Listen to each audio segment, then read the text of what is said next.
Hi friends, நான் psychology student. நம்ம வாழ்க்கையில் கண்டிப்பாக இந்த பட்டர்ஃப்ளை எஃபெக்ட் அப்படிங்கிறது எல்லாருமே ஃபீல் பண்ணியிருப்போம். நம்ம பிடிச்சவங்க கிட்ட பேசும்போதோ இல்லை பிடிச்சவங்களுக்கு நம்ம டெக்ஸ்ட் பண்ணிவிட்டு அவங்களுக்கு டெக்ஸ்ட் ரிப்ளை வர வரைக்கும் அந்த வெயிட் பண்ணுற நிமிடங்கள் இருக்குது பார்த்தீங்களா, அந்த டைமில் நமக்கு ஒரு ஸ்டொமக்கில் ஒரு மாதிரி பட்டர்ஃப்ளை பறக்கிற மாதிரி இருக்கும்.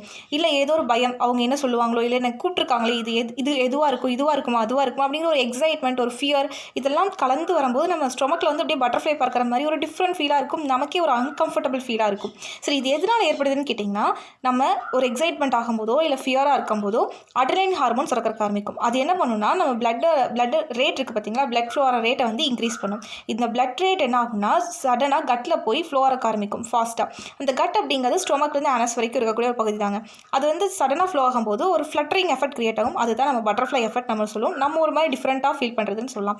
இந்த மாதிரி நீங்கள் யார்ட்டாச்சும் பேசும்போதோ இல்லை உங்களுக்கு பிடிச்சவங்க கிட்ட பேசும்போதோ இல்லை வேறு ஏதாச்சும் சுச்சுவேஷன் அந்த மாதிரி பட்டர்ஃப்ளை எஃபெக்ட் நீங்கள் ஃபீல் பண்ணியிருக்கீங்களா, அதை டேக்கிள் பண்ண தெரியாமல் முடிச்சுட்டு இருக்கீங்களா அப்படிங்கிறதையும் கீழே கமெண்ட் பண்ணுங்கள்.